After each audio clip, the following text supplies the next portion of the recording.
Okay, I think we are about ready to start. Good morning, good afternoon and evening, everyone, and welcome to this hybrid World Forestry Congress session on forest monitoring in action, Eyes on the Forest. The session will focus on presenting innovative, remote sensing-based forest monitoring tools and technologies provided by the international community as global public goods to help governments as well the private sector to make informed decisions. My name is Anssi Pekkarinen, and I'm the coordinator of the Global Forest Resources Assessment at the Food and Agriculture Organization of the United Nations in Rome, Italy. It is my great pleasure to be with you here today and guide you through this session. We will start by setting the scene with a 10-minute keynote presentation, which will be followed by a panel discussion and presentations by 4 scientific papers on matters closely linked to this session. Finally, we will have about 20 minutes for questions and answers on this exciting topic. This session was scheduled to start 1.5 hours, but we will close a little bit before because there will be another very exciting event taking place right after this, which is the launch of the results of Global Remote Sensing Survey of the Food and Agriculture Organization. And that will take place in the room 307A. Okay, colleagues, let me start by inviting Ms. Karin Herzberg to give her keynote presentation. Karin is a senior advisor at Norway's International Climate and Forest Initiative at Norway's Ministry for Climate and Environment. Karin holds a PhD in ecology from the University of Oslo and has extensive experience with climate policy, analysis and carbon accounting, and was Norway's lead mitigation and transparency negotiator to the UNFCCC for a number of years. Welcome, Karin. The floor is yours.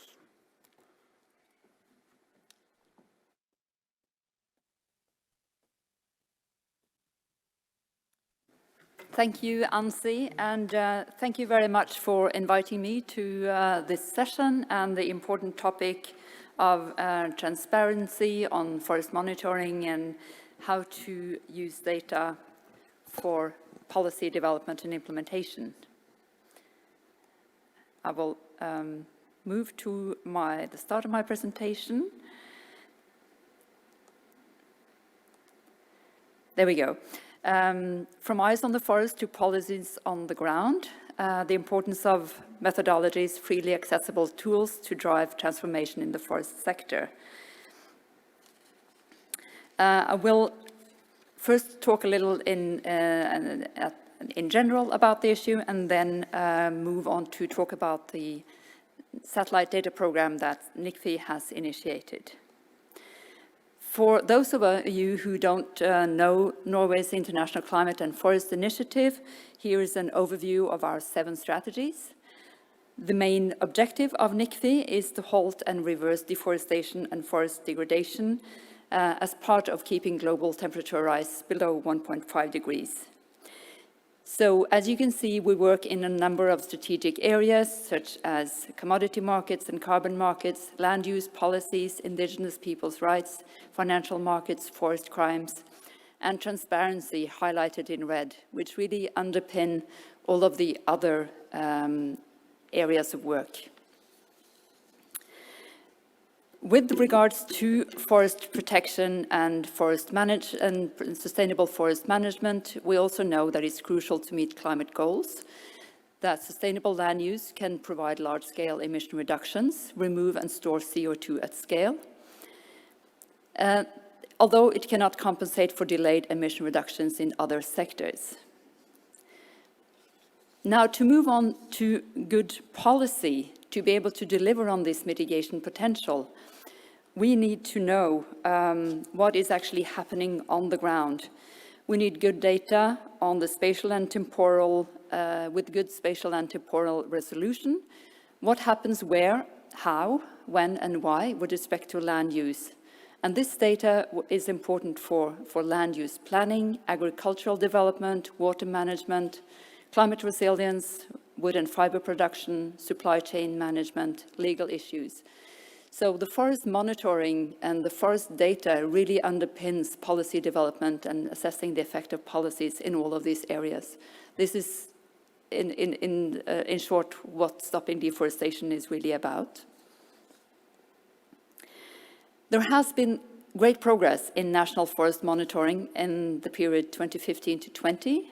This was a global study undertaken by FAO, which showed that 85% of the global forest area is now covered by remote sensing and forest inventories. Capacity improvements have been linked to international investment in the context of REDD+. And it also showed that improved monitoring can improve governance. There is a gap, or we and others saw a gap, which is related to access to high-resolution satellite imagery. So NICFI invested in the satellite data program in 2020. And through our data program, there is free access to high-resolution analysis-ready mosaics of the world's tropics. And the purpose is in line with NICFI's overall purpose: reduce and reverse the loss of tropical forests, combat climate change, conserve biodiversity, and facilitate sustainable development. The duration is 2020 to 23, and the possibility of an extension to 2024. And our partners are Kongsberg Satellite Services, Planet, and Airbus. A little bit about the actual data program. It has 3 different access levels. Level 0 is for the open and public good. This is a view-only access, so the satellite imagery where you can track down to a resolution of 5 by 5 meters is available through channels such as Global Forest Watch. Google Earth Engine makes this available. Both KSAT and Planet are also making the mosaics and the imagery available. Level 2 is as open as possible, where you get visual mosaics and analysis-ready mosaic products. This is, so I forgot to say, the satellite data program and free access is for non-commercial use. There's a non-commercial license. And with level 1, you can download, stream, and make products. And this is available to all who accept the license terms. And it is frequently used by forest countries to improve their own national forest monitoring systems. It can be used for a number of purposes, for exactly what I said at the beginning, to improve the databases for developing and implementing policy. We also have a level 2 for select partners, where you have access to the level 1 data layers as before, but in additional you have daily scenes from the Planet satellites and select Airbus archive scenes. This is historical satellite data with high resolution, and the strategic partners are larger organizations such as the FAO, larger companies, and the level 2 access is also a tool that makes organizations such as the FAO, for example, able to assist and help forest countries in developing and further improving their national forest systems. So what do we see as the main basis for investing in free access to high-resolution data from our side, and what do we see from what's been going on in the program? Improved forest monitoring promotes ambition and accountability. The high-resolution imagery can validate and improve data sets, confirm deforestation, and verify change. So the high-resolution satellite data program that we have now invested in is short-term at the moment. It should not then be the main approach to the national forest monitoring system in a country, which should be based on long-term predictable, accessible imagery. but it can be a help to greatly improve the data system that you have. And the better estimations of emission reductions can give countries access to results-based finance, which is also an important part of NICFI's work. And not least important, the free access to data can enable civil society and indigenous peoples to hold governments and companies accountable. So it's sort of it's a public good and increases transparency and accountability in the overall forest and land use sector.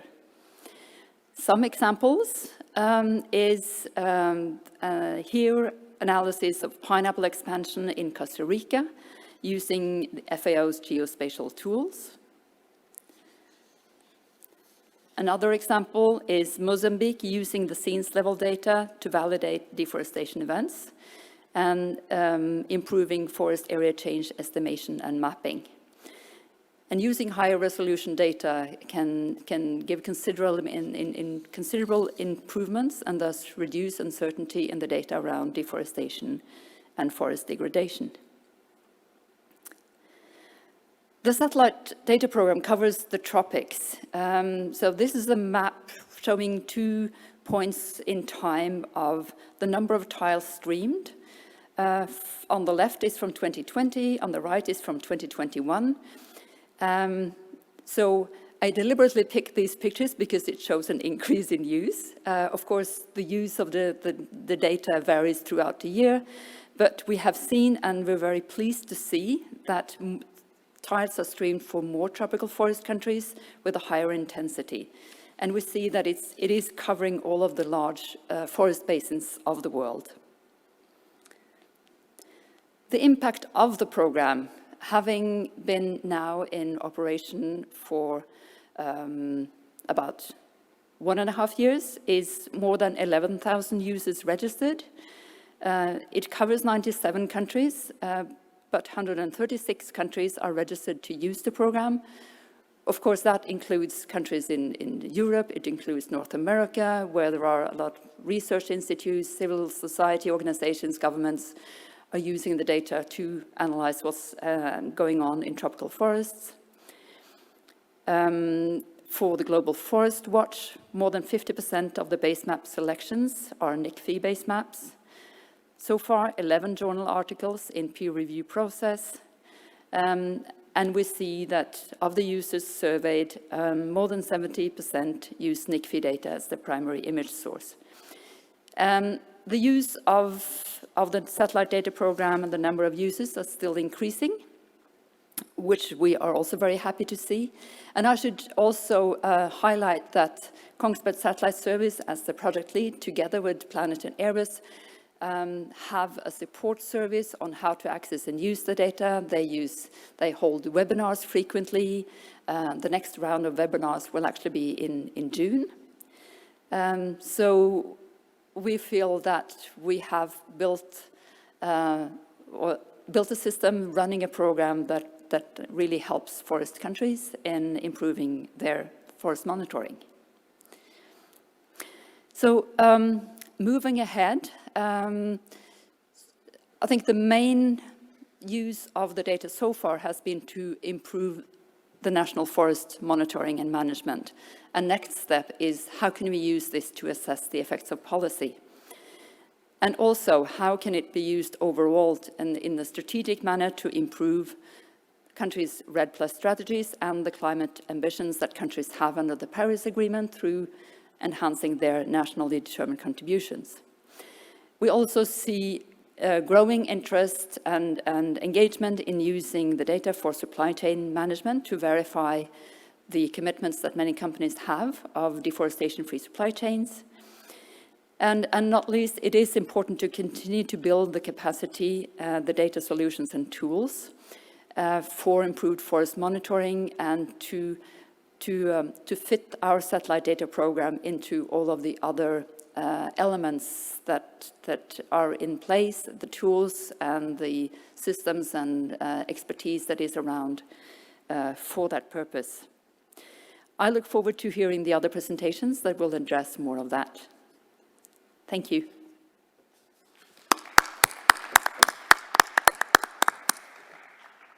Thank you so much. Thank you so much, Karin, for your insights into the impact of forest data and information on sustainable policies and their implementation. It was also great to see that how many countries and users have actually benefited already from this new satellite data program. And as you illustrated, the key really is to understand what happens, where it happens, and when it happens. And of course, why, in the end of the day, it happens.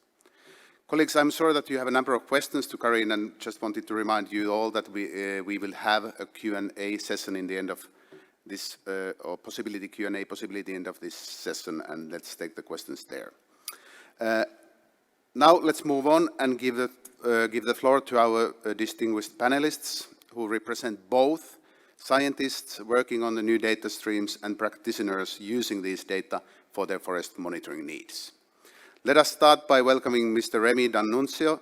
Remi is a FAO forestry officer who provides technical support to FAO capacity development program, including for forest and land use data analysis and reporting. Remi, you are working also on FAO's CIPAL platform. Can you please tell us a bit how the platform can be used to access and process the data that Karin was just referring to? Over to you, Remi. Thanks. Thank you, thank you, Ansi. Hi, everybody. I don't know if we can show the slides. So I'm going to show a couple of examples of how we use the open forest tools to use the planet data that has been made available by the NICFI program. And I would like to provide some concrete examples of what Karin has showed us earlier and how it's been applied in places and countries. So I would start with the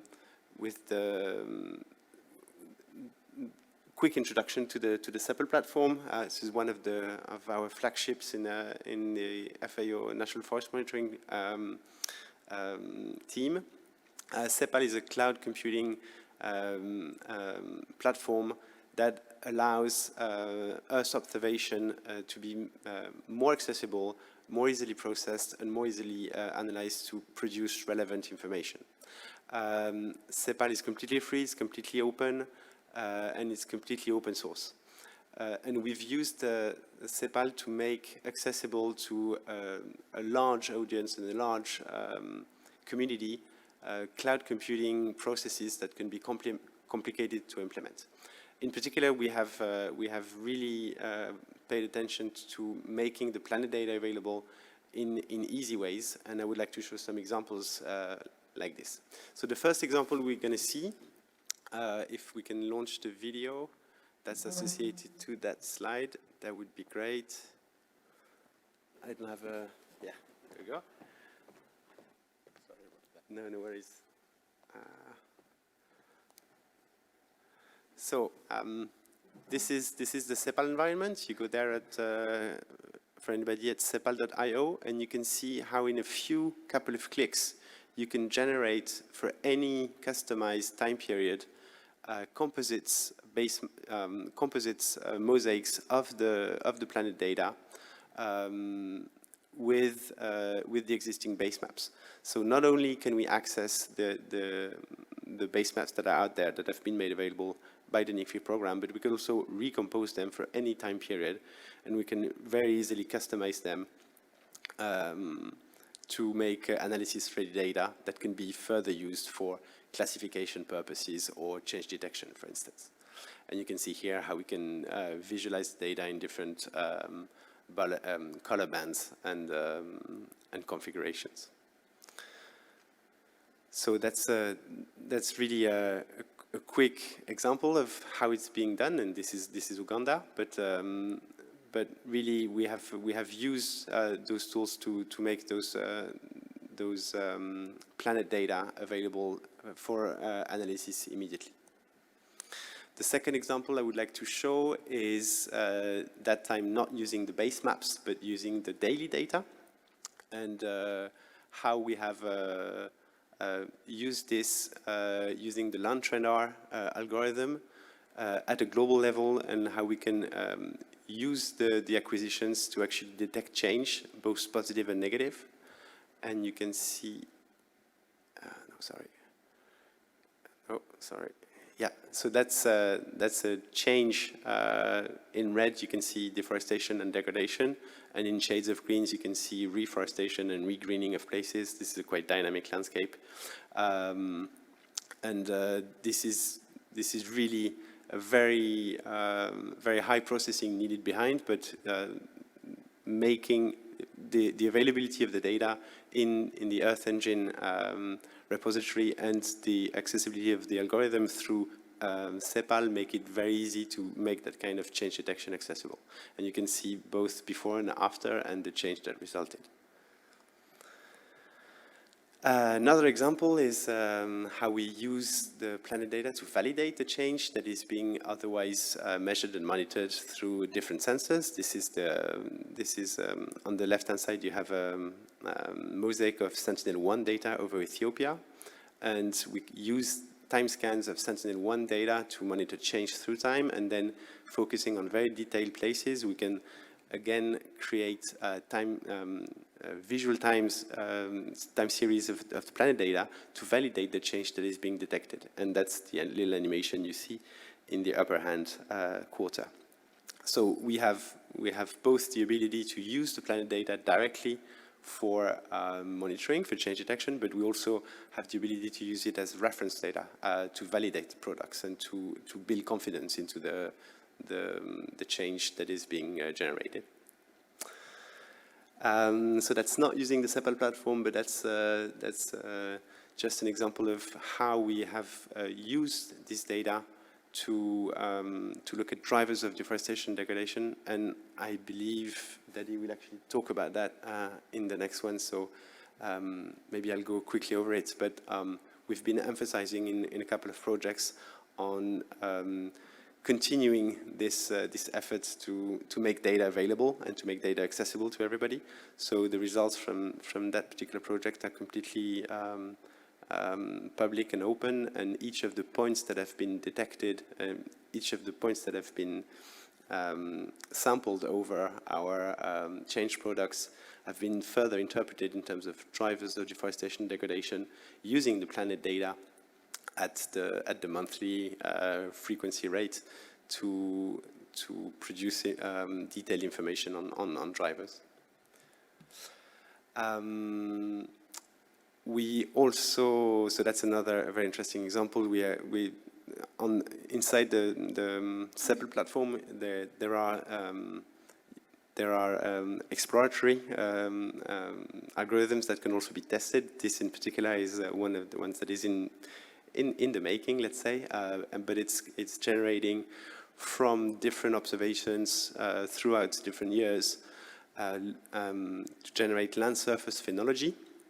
And we can see that, so this is one particular point in space for which we have different measurements throughout the year for different years. And from that, we can generate specific profiles that is very useful to distinguish different crop types, for instance. This is agricultural landscapes. And we applied this land surface phenology also using the planet data to a very detailed crop type mapping. Thank you. Thank you, Remy. You have one more example? Yes, there was just a fire detection, and I think that's my last one. Yeah, and it's just an example of using fire products that detect alerts of a fire at some point, and we use the planet data to visually validate and verify whether the alerts are really happening or not. And you can see the burn scars there. I'll finish there. Yeah. Thank you so much, Remy. It's great to see that how this data can be made accessible for not only accessible but also processed on this platform. I really encourage you to actually visit this sepal.io, sepal.io. It's a powerful tool, and with 3 clicks, as Remy demonstrated, you can actually build a mosaic. It's quite nice. Now, Remy, you mentioned degradation, and let's now move on to a practical example of how these data can actually be used to inform us on one of the least known and most difficult component to monitor, which is degradation. It is my pleasure to welcome our next panelist, Mr. Dadi Kipyut. Dadi is a PhD candidate at the University of Kisangani, researcher and teacher assistant at the Université Officielle the Mumjibai. I'm sure that I very badly pronounced that one. He works on the use of remote sensing tools in forest management. He will present in French, so you have the audio device with simultaneous translation, hopefully somewhere close to you. If not, I think that the colleagues will distribute them around. Maybe they were outside of the auditorium, and you should have picked up one when you came in. They will arrive soon. And Daddy will share us his insights using remote sensing for forest monitoring degradation in the Congo Basin. Daddy, let's give the colleagues 1 minute to get the devices so that they can get the simultaneous translation, and then we will start. Ok. Bonjour. Bien, moi, c'est Dadi Kipouté. Je vais devoir présenter sur la dégradation forestière en RDC. Hello, my name is Dadi Kiput. I'm from the Democratic Republic of Congo, and I would like to tell you a little bit about the remote sensing technologies that we use at the Congo. As you know, forestries and forests are very important resources. They are food resources, sources of food, but also sources of income for the local communities that are on the ground. I would like to take this opportunity to tell you a little bit about my research. And I want to talk about how forestry management is being conducted on the ground, especially by local communities. So we did this on the ground, and for small-scale farming and small-scale forestry.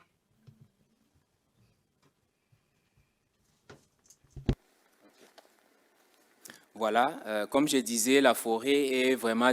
Yes, let me begin again. Again, as all you know, colleagues, forestries and forests are an important source of income and an important source of food for the majority of the local population. So we wanted to take a little bit about how artisanal forestry by the local communities is being conducted on the ground, how the slash and burn agriculture is being conducted, and the level of the wood energy that is being used by the local communities, because we understand that these are all important and significant drivers that have a strong influence on forest cover.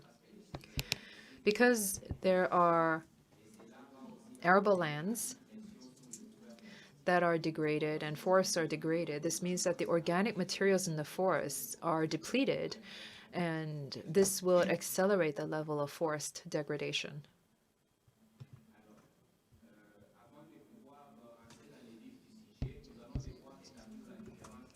A little bit more specifically, before I go into more of the details, I would like to show you the level of the degradation and deforestation. On the left-hand side, you would see deforestation. And deforestation, by definition, refers to where the forest cover,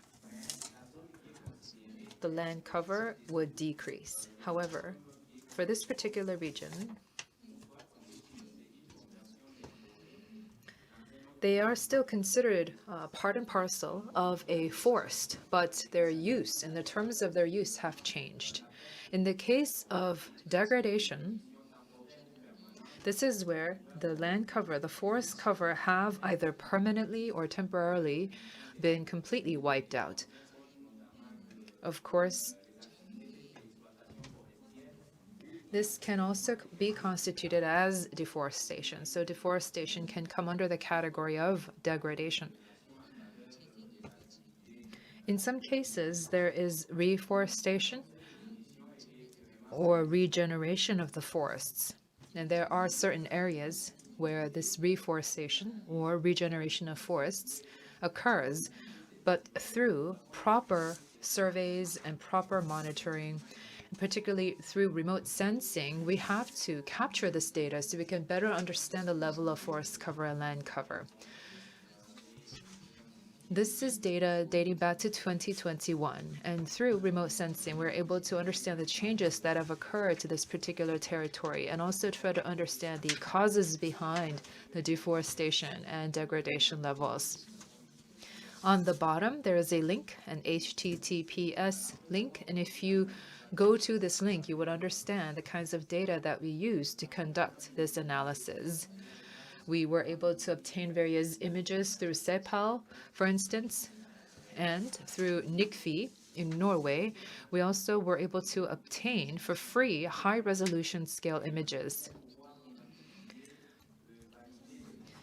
By this, I mean that we were able to get resolution of 3 meters of these different planet images through NICFI to understand the level of degradation. And on the left-hand side, you would see an image to understand the kinds of monitoring activities that we do of the forest. So this isn't an image of a particular area.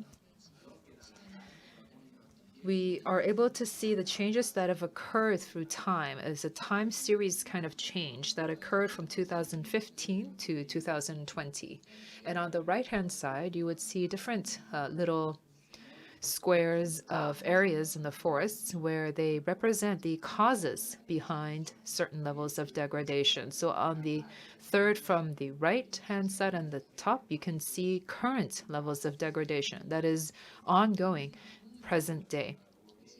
There are some areas of land where trees are visibly non-existent. This is where there is artisanal farming, so small-scale farming that was conducted on the ground. Through this project, we were able to make use of various different images. And through this, we were able to set our direction forward for further research down the road. Much of this research is conducted collaboratively at the Congo, at the DRC, but some of these are also conducted individually, where we make use extensively of the data that we have obtained. The Democratic Republic of Congo has several protected areas in our land, and the government has promulgated a goal that they've said that they would like to have forest cover preservation up to about 20% of these protected areas, and we are strengthening monitoring of these activities. The national objective is about 17%, so 17 to about 20%. And through the data, we're able to see the current status of how much forest cover we are preserving to reach the 17% national objective. We are also making use of these imaging data through remote sensing to understand the kind of changes in the land use in the tropical areas. We also are able to use this data collectively to contribute to policy responses, guiding agricultural and forestry policies, combat climate change, preserve biodiversity, and facilitate sustainable development. We hope that this will lead to much achievements. Many thanks, Daddy. It's fascinating to see how you can use this data even to produce information on drivers of degradation. Now we've learned about this availability and use of 3 meter resolution optical data and how it can be actually processed. But there are also other very exciting new data sources as well. Colleagues, please join me in welcoming our next panelist, Ms. Laura Duncanson, who is a remote sensing scientist with a research focus on global scale mapping of forest structure and dynamics. Laura holds a PhD in geographical sciences from the University of Maryland, US, and she co-leads the development of empirical biomass models for NASA spaceborne laser missions. Laura, can you in 5 minutes tell us a bit more about these fascinating new instruments and what new information they do produce? Over to you. Hi. Thanks. Thanks, Antti. Okay, so I'm here representing the satellite LiDAR community. So a lot of what we do is 3D mapping of forests. So we can obviously see, which we've heard and seen here today, where we have forest cover loss. But with LiDAR, we can fill in the third dimension. And what we focus on is trying to map emissions factors to fill in the carbon numbers when we do see that forest cover loss, and hopefully the carbon numbers where we see forest cover gain. So I'm not actually able to see the slides. So I'm not sure what slide you're on. Yeah, perfect. There we go. I can see it. Thank you very much. Sorry. Yeah, so NASA's JEDI mission, if you click one more time on this slide, it'll show the animation, I think. But it's JEDI pronounced like Star Wars, but spelt with a G. And so our slogan is "May the Forest be with you," because we use a lot of Star Wars jokes as a mission team. But if you go to the next slide, I can show you a little bit about the mission. So this is relatively new. It launched back in, there you go, that's the animation of the forests in 3D, which is what JEDI maps. So yeah, so this is the mission overview slide. It launched back in December of 2018, and we started collecting data in April of 2019. So we've got just over 3 years of data and counting. If you click once on the animation, on the next slide, on the animation in the middle, that'll show you what the mission's all about. So we're up on the International Space Station, and we shoot laser beams down at Earth's forests. Oh, we're skipping around a little bit, but that's okay. Should go back one slide, please. As with all NASA data, JEDI is free and open for everybody. Each individual laser beam illuminates about a 25-meter diameter circle, so it's kind of like taking a forest inventory plot but from space. And so each individual laser beam gives you a cross-sectional profile that we call a LiDAR waveform, and you'll see that come up on the screen in just a minute. And we analyze those waveforms to map the elevation of the top of the trees, of the bottom of the trees, of the how much foliage bulk there is, canopy cover, etc. So here you'll see the spatial sampling of JEDI. Skipping around a little bit, that's okay. If you go back to the previous slide, we have maps of ground elevation, of forest height, of canopy cover, and then most recently of above ground biomass. And how these maps are created, so we have more than 10 billion now samples, these 25-meter sort of NFI-like samples of height and structure. And then when we zoom out to a 1 kilometer resolution, we aggregate all of the shots within each 1 kilometer cell. So we're literally taking a spatial sample, and there you can see, if you look at JEDI data, it's these 8 ground tracks. So it's not wall-to-wall data like you would get from Planet and NICFI or from Landsat or Sentinel, but you do get the 3-dimensional element here, which is really exciting. So JEDI is the first ever satellite LiDAR system that has been designed specifically for forest structure. And we are very excited to see this data get used more and more for things like policy reporting and emissions factors mapping. If you do go to the next slide, finally, the biomass products, these 1 kilometer resolution products, as well as the sample products, are very recently available, just in the last few weeks. And this is only the first version of these.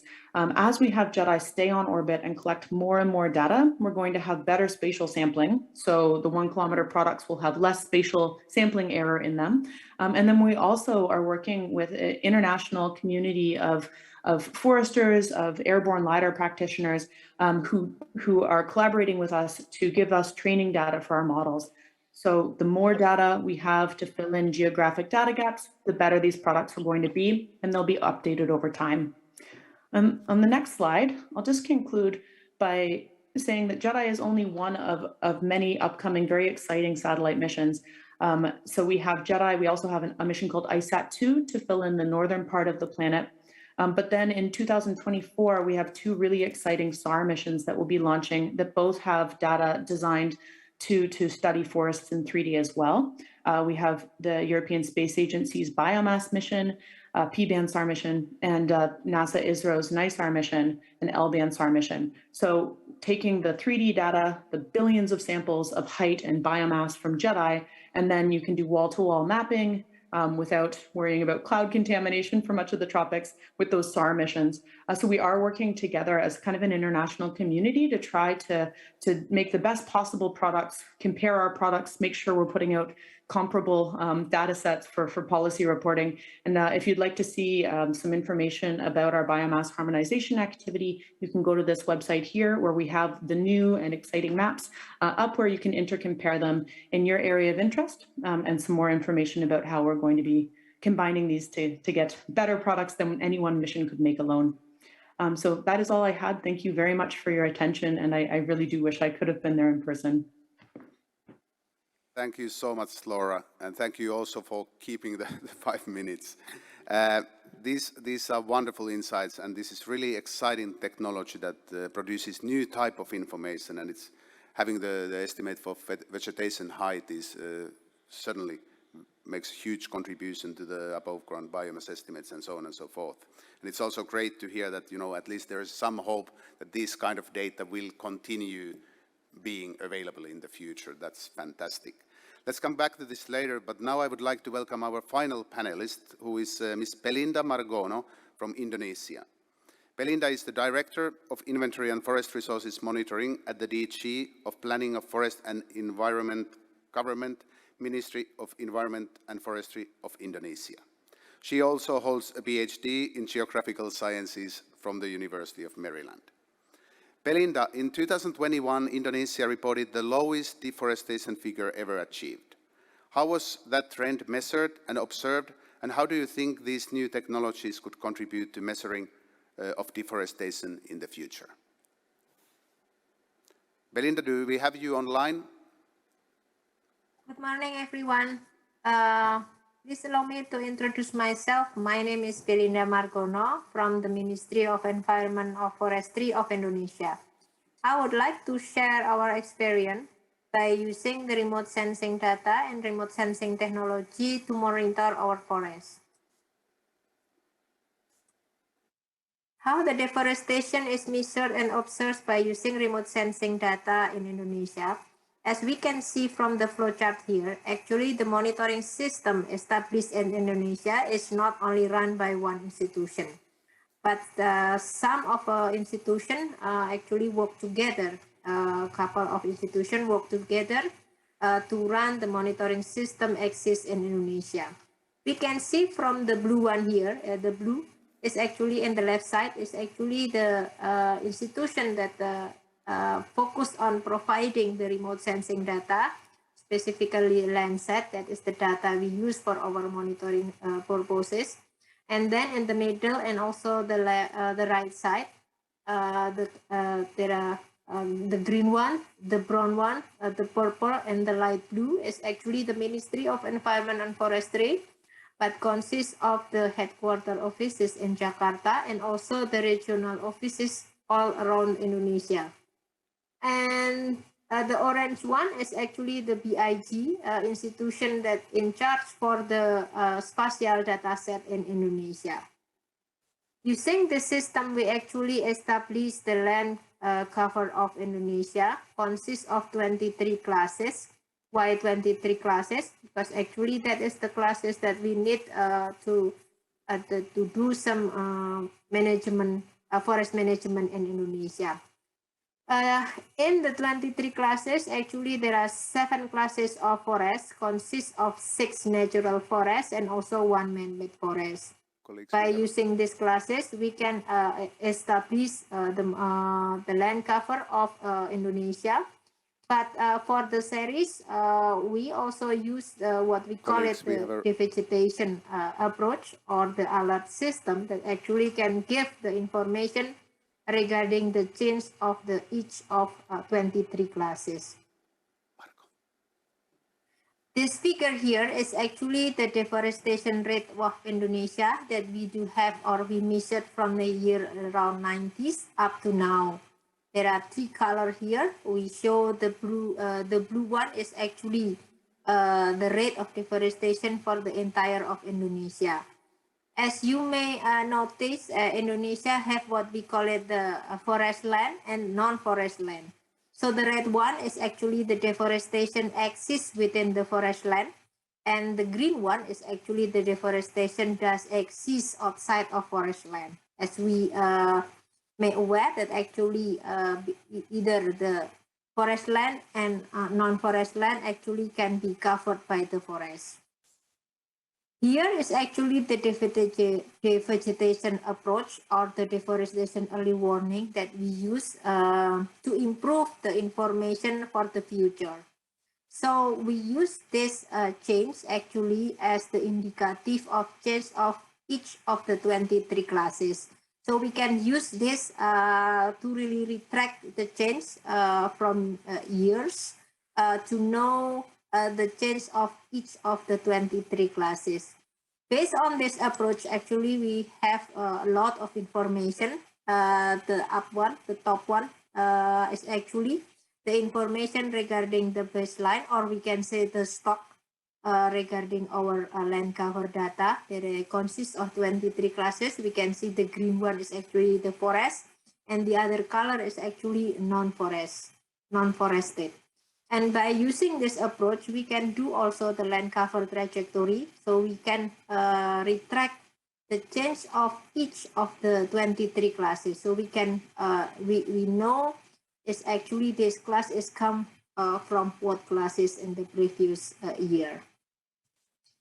As a background, why we have this monitoring system is actually our monitoring system is not a pure automatic system, but we established this system for years, even start in year 90s.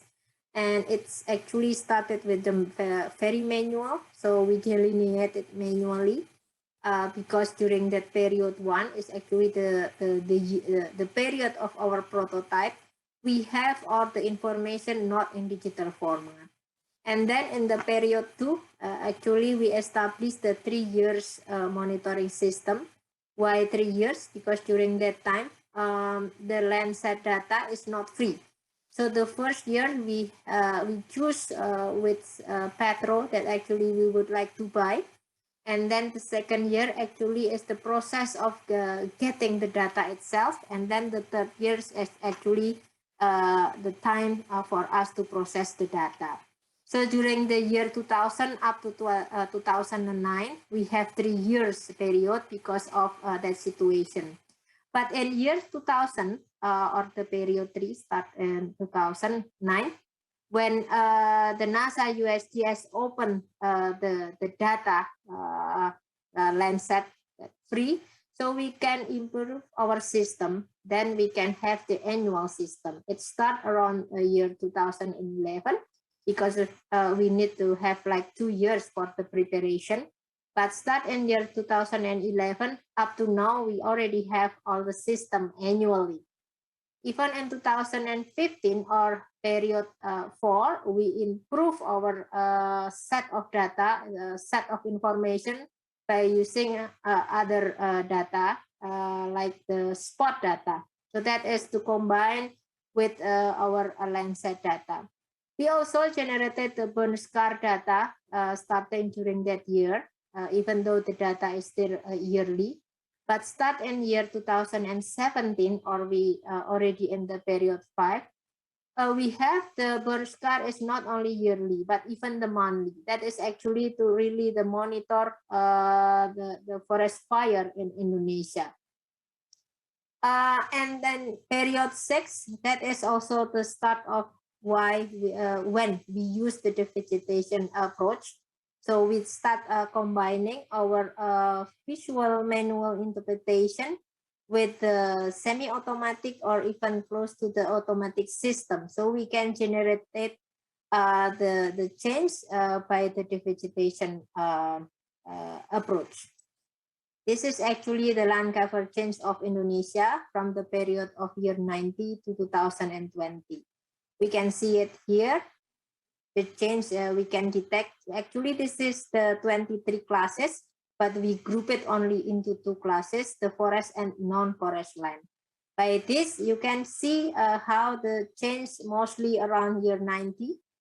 And actually, we improve also our information by providing the accuracy assessment of each of the data set. With this, I would like to end my presentation. I hope you guys enjoy this presentation. Thank you very much.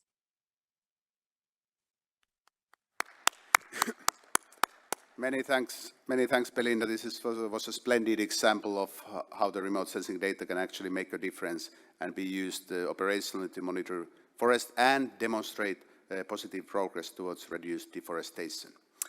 Colleagues, we have now learned about these new data sources and how they can and are being used to monitor forest, to produce information on deforestation and forest degradation.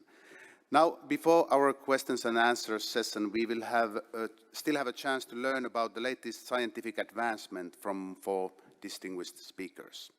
Let us start by welcoming Ms. Inge Jonghair to present the paper Issues and Good Practices in Sample-Based Area Estimation. Inge works for the Food and Agriculture Organization of the United Nations and is the thematic lead on remote sensing.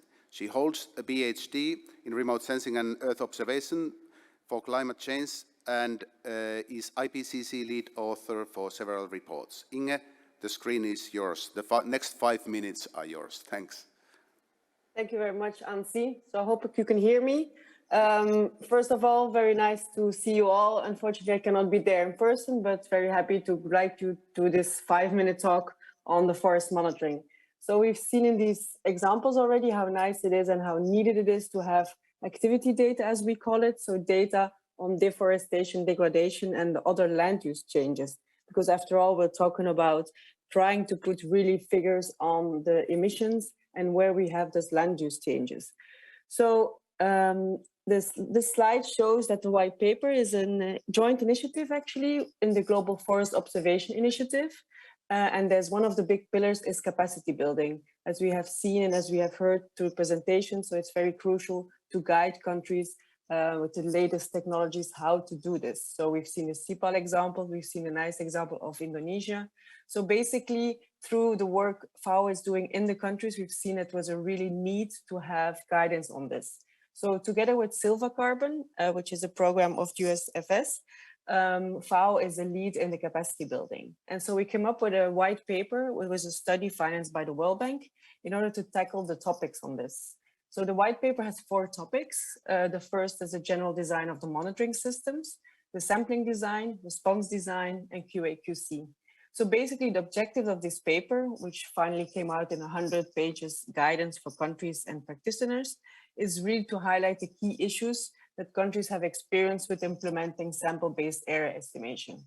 The reason to do this is that we see more and more in the reporting, also to the UNFCCC, that a lot of countries use these sample-based area estimation.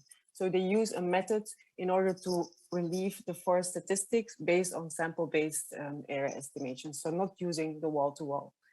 So the idea was also to consolidate all the existing know-how and techniques available to respond, because as everybody knows, the countries have to respond to the BRs, BURs, and also the GHG inventory, to propose new good practices and also to have opportunities for research and development. Next slide.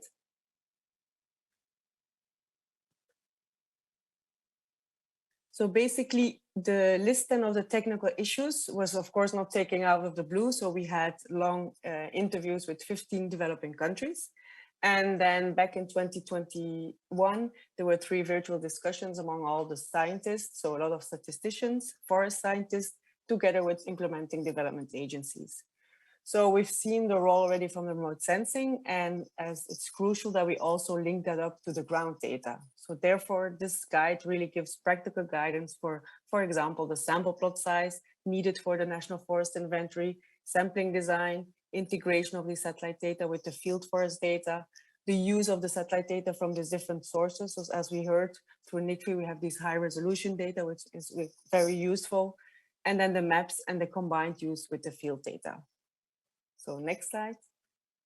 So from a practical point of view, as you can imagine, science always go ahead, research is never finished. So all this, what I was just talking about, so the white paper together with all boxes with country approaches, solutions, very technical examples, so it's all online.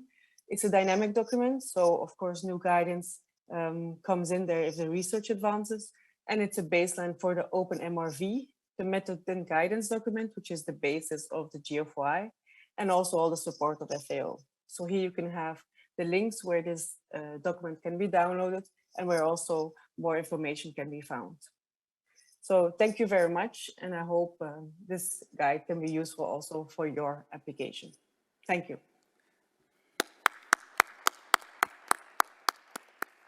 Thank you so much, Inge. It's great to see the collaboration behind this guidance and the fact that it will help the practitioners to decide the elements that they need to use in their sample-based designs.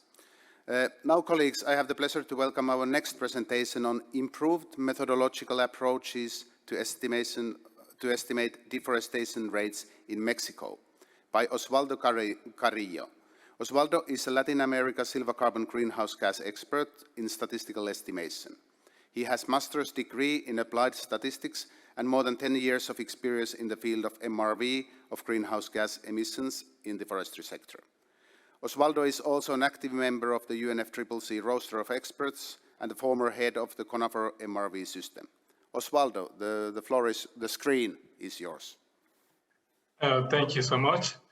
And could you share the screen, please? My presentation? Okay, great. So, good morning, good evening, and good afternoon. And well, it is my pleasure to be here and be part of this session. Today, I would like to share the presentation related to improved methodological approach to estimate deforestation rates in Mexico. This work was done by the National Forestry Commission of Mexico, and in particular, this paper was submitted by Armando Alanis from CONAFOR, and I had the opportunity to share the presentation today. So as part, next please. Okay, so as a context, I would like to share that in the past, deforestation rates in Mexico was estimated by overlapping independent land cover maps. As you can see in this picture, here is the result of the deforestation rates that were estimated for the first biannual update report submitted to the UNFCCC in 2014. As you can see in this picture, there is a lot of bias in the estimation of deforestation rates because there were different assumptions and methods used to estimate these deforestation rates. Due to this limitation of the approach used to estimate deforestation rates in the first BOR, Mexico improved the method used to estimate deforestation rates. So next, please. So for the case of the second BOR that was submitted to the UNFCCC in 2018, the deforestation rates were estimated using a combination of land cover change maps and random sampling. For each period, as you can see in this picture, the deforestation rates were estimated by using around 3,900 plots that were stratified by land cover change map. So by first time, we were able to estimate unbiased activity data, unbiased deforestation rates, and associated uncertainties, as you can see in this picture.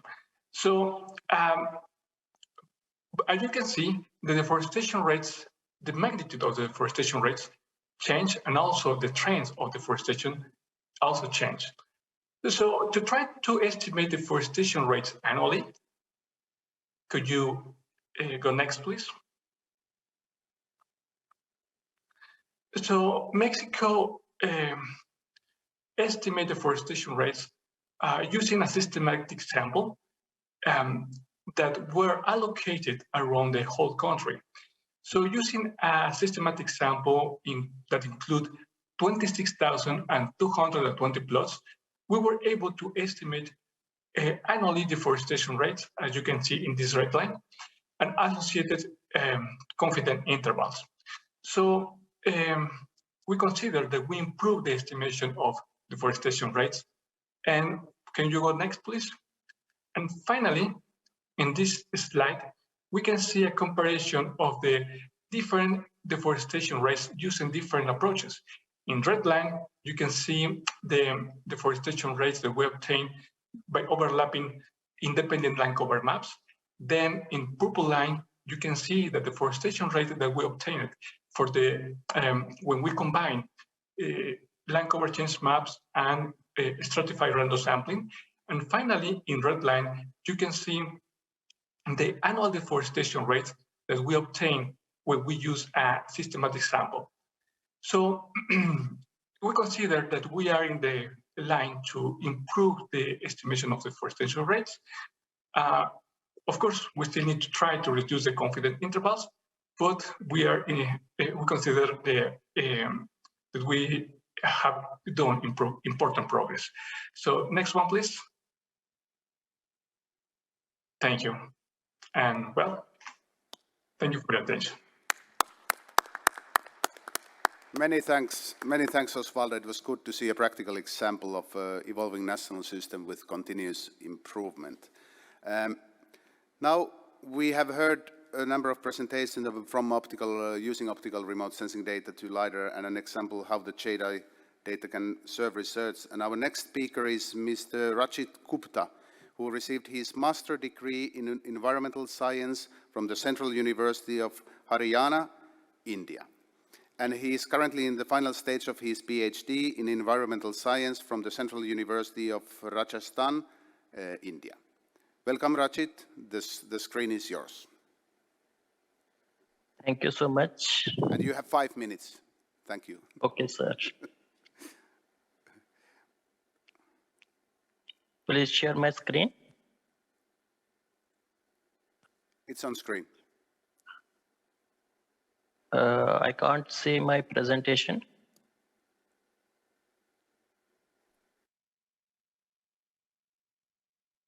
Can you see it now? No, I did not see yet. Okay, your slides are on screen. Can you move on with your local copy of the slides? Okay.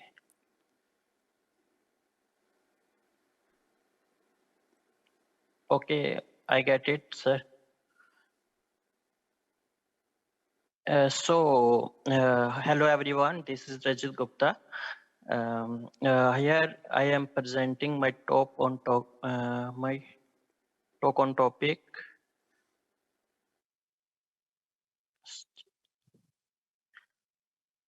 Okay.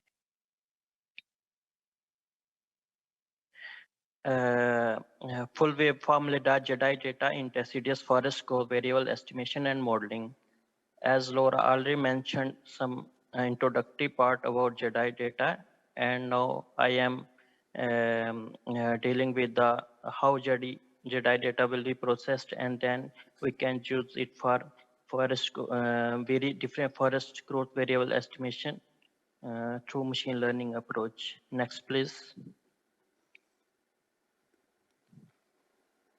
So our study site is the Surpaneshwar Wildlife Sanctuary in the southern part of Gujarat state of India. So we have taken JEDI data for this site, and we have adopted this methodology for this study. We have taken the JEDI data and calculated its relative height matrices RH95, and also we have taken Landsat 8 data and then ancillary data. We have taken vegetative indices from Landsat 8 data and dam slope aspect and forest and non-forest mask from ALOS Pulsar 2 data. Then various methods are applied, like resample. We have resampled the data to 30 meter, that data cleaning and null values were omitted. Then data were split into train and test with a ratio of 80:20. Then data was cleaned and scaled. Then we applied the random forest machine learning approach. Then the testing accuracy, training accuracy were determined, and also variable importance were also assessed. Then the prediction on test data was performed, and various accuracy matrices were determined, and the spatial mapping were performed of canopy height and above ground biomass, and predicted versus observed maps graphs were generated.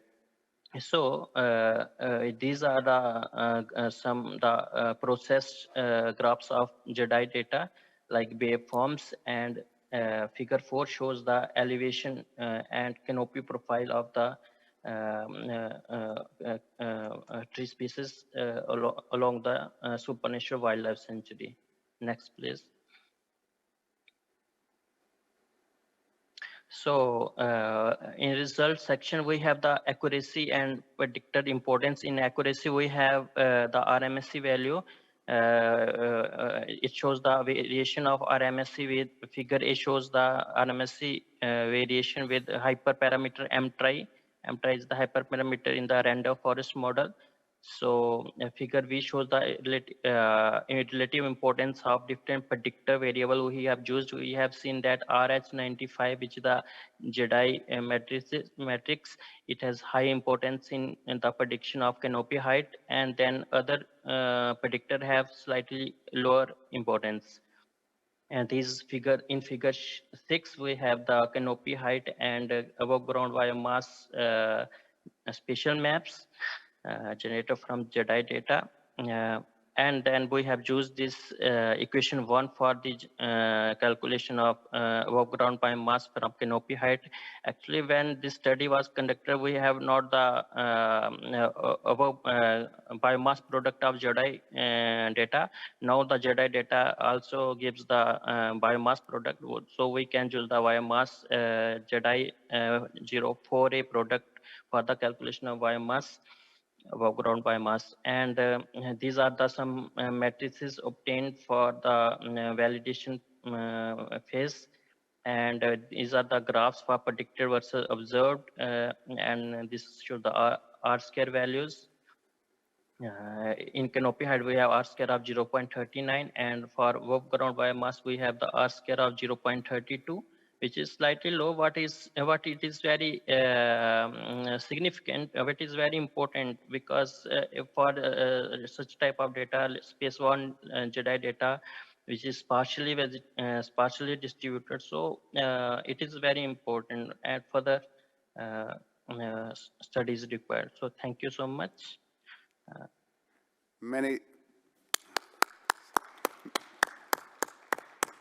Many thanks, Rachit. It's really impressive how much better the JEDI-derived predictor was actually in estimating the canopy height and above-ground biomass.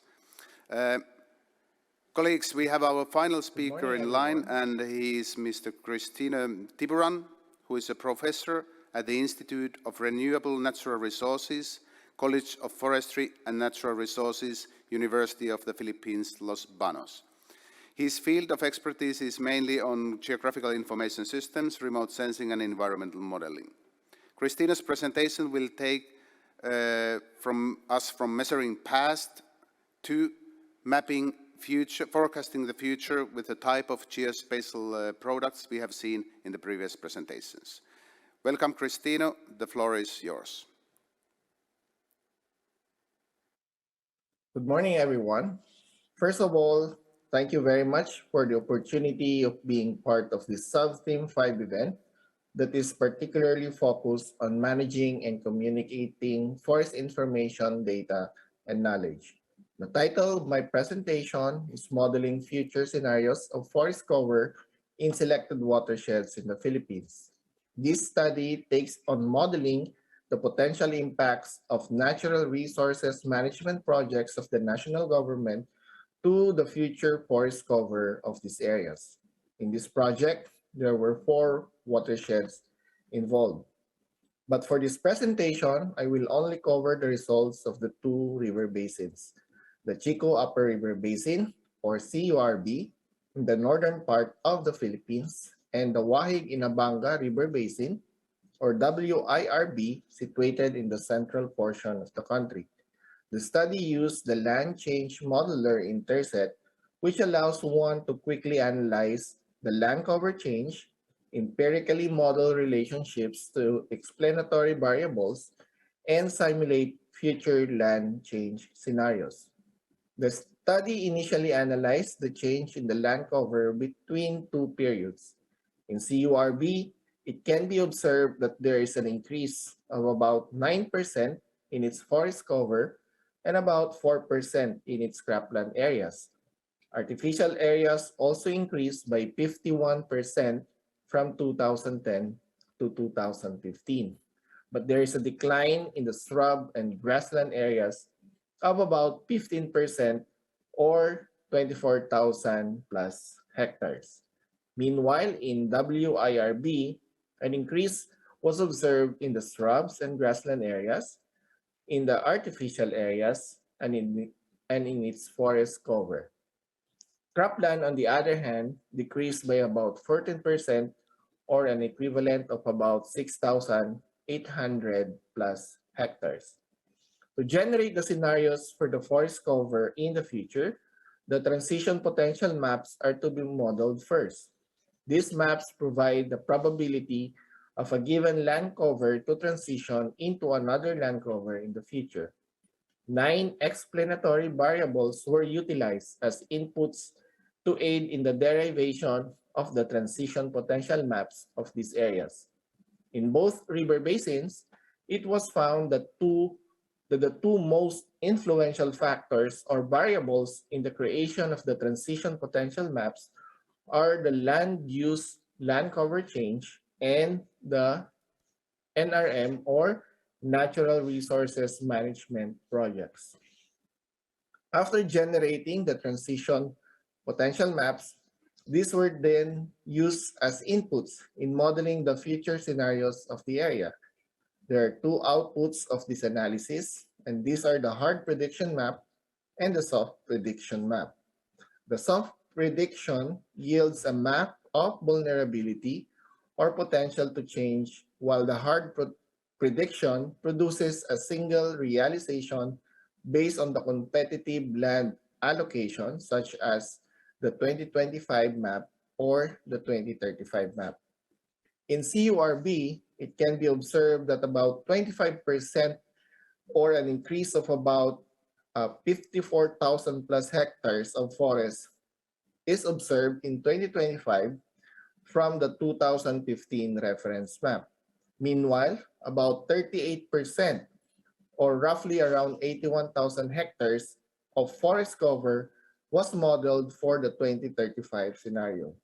As for the WIRB, the model runs have exhibited more than 100% increase in its forest cover, both in the 2025 and 2025 scenarios from the 2015 state.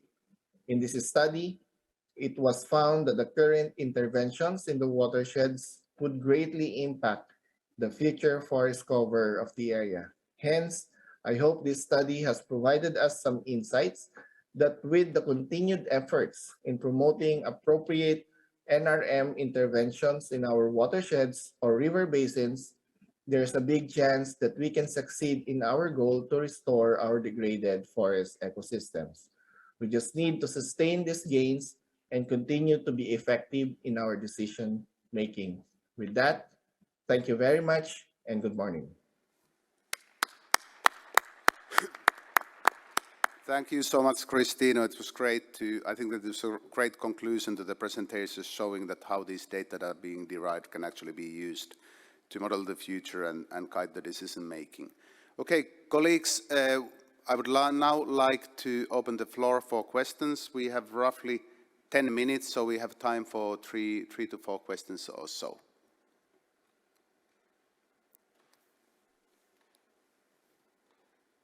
Anyone? Christoph?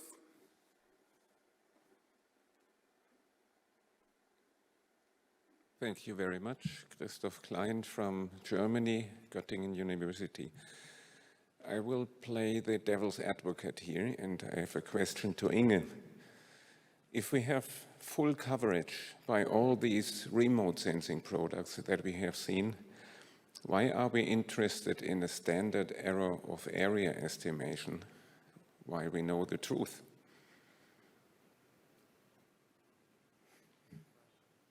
Thank you, Christoph. Inge, you are with us? Yeah, I'm with you. Thanks very much for this question. Unfortunately, we only have 10 minutes because I think we could discuss this for hours. So, so of course, this is a remote sensing towards field data discussion. And as we have seen in a lot of these reports, as we have also heard from different countries, there's a whole idea of also uncertainties because we need it, because we're talking about activity data. We're talking about submissions to the UNFCCC. So we know that the satellite data sees a lot, but what's the truth? The truth is also that we're looking for the statistics of this data. And I think it's a good day because FRA will also release the state of the forest with this. So I think at least from all what we've seen in the remote sensing community, we really need field data to always calibrate and validate what's going on with the satellite data. Satellite data alone will not do the whole work. So you really always have to come back to the national forest inventories and to the field data. And I think that's also the big role FAO has been playing also in the past by linking this to these new data. So also, for example, with the JEDI, it's a very nice addition to what we have on the ground. But as Laura can also maybe talk about this, so it always have to be validated and calibrated with field data. And this is why this is so important. We come up with this guide. I don't know if that. Thank you, Inge. Yeah. I see thumbs up from Christoph, so he's happy with the reply. Any other questions from the audience? Yes, we have another. Sarah Goking from the U.S. Forest Service, and based on Inge's question, but this could be a question for anyone on the panel, she mentioned the importance of ground data, and so I'm wondering if there were any challenges that you found in using ground data, and specifically if you have suggestions for how the data, the collection or the analysis could be improved, or given that there are new platforms and types of data, if there are techniques that you had to develop that were that presented unique challenges. Thank you, Sarah. I think that could be something for Laura, as she mentioned the importance of field inventory data. Sure, happy to take that one. Thanks very much. Yeah, so for JEDI, I can mostly speak for biomass. Of course, we're never directly measuring biomass from space. We're measuring structural proxies for biomass, and to translate those waveforms into biomass, we need the field component. We need the actual field observations of structure and the field estimates of biomass.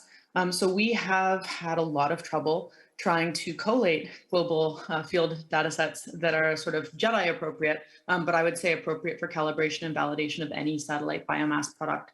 So we do have a relatively new initiative called GeoTrees, which is trying to promote the sort of consistent collection of reference data for biomass in particular. So I can't speak to the land cover stuff, but for biomass, geolocation uncertainty is really our biggest issue. If you even just get like half of the tree crown in or outside of a plot, it can cause really big uncertainties in our own algorithms, and then of course in the validation. And so I would say large field plots are kind of our recommendation globally for biomass, CalVal, as well as precise geolocation as possible. And then of course, transparency in the data sets. A lot of those field data, as you all know, are expensive and difficult to come by. But from a remote sensing perspective, open science is kind of the keyword of the day. And so the degree to which those data sets can be made publicly available as part of the public good to match the availability of that satellite record would be great. Of course, they need sustainable resourcing as well. So there's a lot of issues there, but yeah, large plots, well geolocated and publicly available. Thank you, Laura. Any other questions we have from the audience? There's a gentleman over there. 네, 안녕하세요. Yes, hello.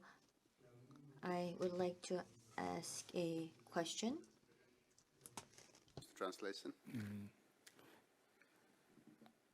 Please go ahead. 대한민국은 좀 So the Republic of Korea, from May 2nd, we no longer will have to wear masks outdoors. And at this international conference, you can see that, as was mentioned, you can see that we still have these hybrid conferences.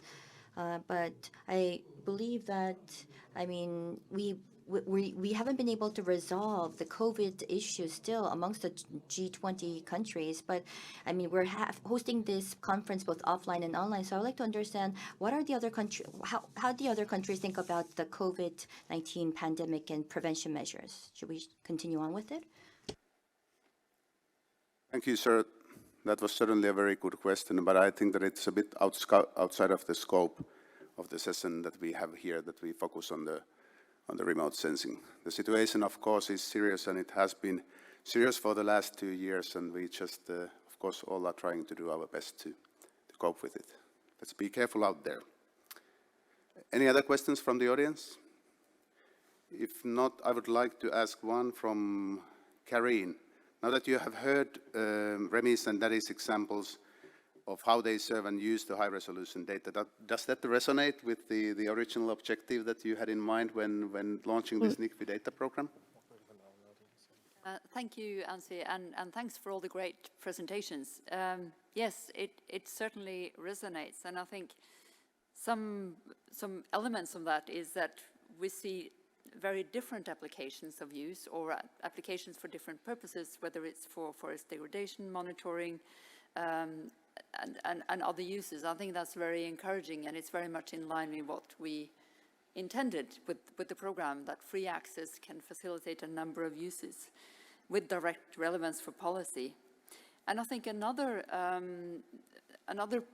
aspect that's come out very clearly is the importance of open science, of freely accessible data, not just through the satellite program, but also through SEPA, through the NASA JEDI program, and how we need to continue this discussion on providing data access as a public good. Thanks. Thanks, Christine. Happy to hear that. We have one more question from the audience, and that is where we need to end. Hi, Anssi and the rest of the panel. Thank you for such an amazing presentation. My name is Mila Alvarez with the U.S. Forest Service Forest Inventory and Analysis Program. My question is related to what are the efforts that FRA or any other institutions that you might be aware of is doing in the uses of remote sensing in those metrics, forest metrics, that might not be the low-hanging fruit to measure and estimate, such as biodiversity, underground cover, what might be the political implications of having advanced with technology in certain measurement of metrics, and at the same time, others that are not so well perceived from the space might not have that same level of information worldwide, especially with biodiversity, and is there any efforts that you could speak to about how to compensate that within the policy arena? Thank you. Thank you so much, Mila. Maybe I will take that one for the sake of the time. What I can inform you about is that the Food and Agriculture Organization has worked very intensively with the countries, for example, to better report on primary forests in the future. And while we are not yet there in terms of demonstrating how the remote sensing and geospatial products can contribute to the reporting, that is certainly one of the aspects that we will look into in the future. We are talking about, the size of the primary forest patches and doing some sort of geospatial analysis for sure. The second thing that I can mention here is that on the CEPAL platform that Remy was talking about, we have also tools for analysis of landscape pattern. So in case someone uses the CEPAL to produce a land cover map, then they can proceed with an analysis of the landscape pattern fragmentation and so on and so forth of those maps. So certainly we are going into that direction, and I hope that these new very high resolution instruments and also the LiDAR will contribute to that sort of work in the future. With this, colleagues, I think that it's time to close the session. As I mentioned, we will have the remote sensing survey event in 5 minutes in room 307A. And I would like to use this opportunity to thank our speakers, our distinguished speakers who have shared their insights on the importance of good and up-to-date information on policy formulation and decision making. And I would like to also thank all our attendees who have joined us in presence or online and participated in sharing their comments and ideas. And please remember that you will find the details of all our presenters today at the World Forestry Congress website, and you can approach them with your questions, thoughts, and ideas also afterwards. Talking about sharing and sharing your ideas, let me just emphasize one thing before we close. that sharing really is fundamental for advancing science and moving towards a more sustainable future.